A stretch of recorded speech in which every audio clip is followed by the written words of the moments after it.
How are you guys?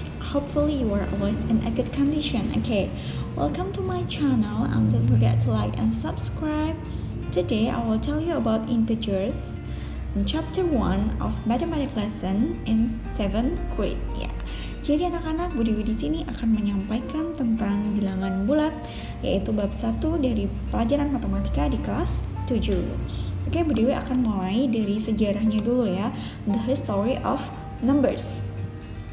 Okay, the emergence of numbers or mathematics of all comes from a nation that lives along the river. Ya, jadi memang benar anak-anak, sejarah itu mencatat bahwa permulaan munculnya bilangan atau matematika secara umum itu berasal dari bangsa yang bermukim di sepanjang aliran sungai. Loh, kok bisa ya? Bangsa apa ya? Jadi bangsa Mesir di aliran sungai Nil, bangsa Babilonia di sungai Tigris dan Eufrat, bangsa Hindu di sungai Indus dan juga Gangga, serta bangsa Cina di sungai Huanghe dan juga Yangtze. Nah, bangsa-bangsa itu ternyata perlu matematika khususnya di bilangan. Untuk apa? Untuk kebutuhan sehari-hari. So, in the development of civilization, mathematics is needed in trade, finance, and tax collection activities. Jadi untuk perdagangan, kemudian keuangan, dan juga untuk aktivitas perpajakan begitu ya.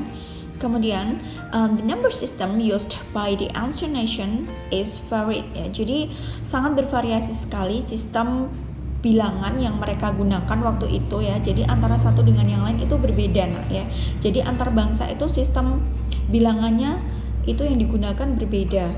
Karena memang bilangan yang dulu itu tidak seperti yang kita gunakan sekarang. Kita sekarang kan enak banget nih, udah ada angka 1, 2, 3, 4, 5, 6, 7, 8, 9, dan 0. Bangsa terdahulu itu belum mengenal angka-angka itu. Bahkan mereka berawal dari menggunakan simbol yang menunjukkan jumlah. Oh, kalau 1 tuh simbolnya kayak gini, kalau 2 simbolnya kayak gini, dan seterusnya. Nah, kemudian terus berkembang ya. The number system continues to grow until it finally become the Hindu-Arabic number system.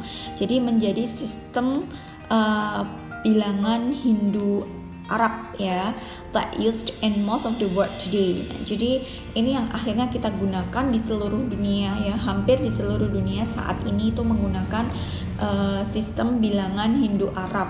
Sistem bilangan Hindu Arab ini adalah yang seperti kita tahu sekarang, angka itu ada 1, 2, 3, 4, 5, 6, 7, 8, 9, dan 0. Itu yang kita jumpai ya.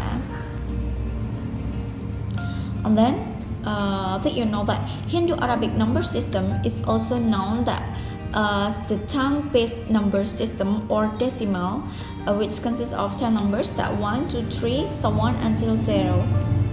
Nah, jadi ini yang tadi yang Bu Dewi sampaikan ya, bahwa sistem bilangan Hindu Arab yang kita gunakan saat ini bisa juga dikatakan sebagai sistem bilangan berbasis 10. Sistem bilangan berbasis 10 kenapa? Karena di dalamnya itu dijumpai 10 angka, yaitu angka 1, 2, 3, 4, 5, 6, 7, 8, 9, dan 0. Dan 0 ya, 0 ini ada penemunya anak-anak ya. The inventor of number 0 is Al-Khwarizmi. He is a Muslim ya. Jadi seorang penemu angka 0 itu adalah Al-Khwarizmi, dia seorang Muslim. Bisa dibayangkan bagaimana kalau nggak ada angka 0 ya, bagaimana kita akan membedakan angka 5, 50, 500, 5000 dan seterusnya, akan sangat sulit. Nah, akhirnya ketemu angka 0 ini jadi mudah ya, dia bisa digunakan untuk membedakan angka-angka tersebut.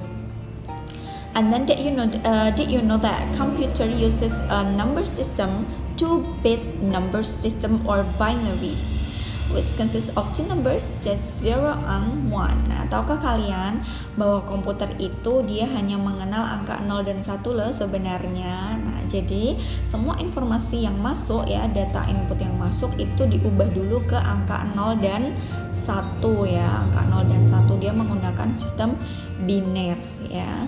Kemudian data yang masuk diubah ke sistem biner, kemudian diubah lagi ke bentuk semula gitu ya. Dan bisa dibayangkan ya, kalau kita tuh nggak ada angka di dunia ini bagaimana susahnya hidup ya kan. Nah, mau telepon teman juga nggak bisa ya kalau nggak ada nomor ya kan.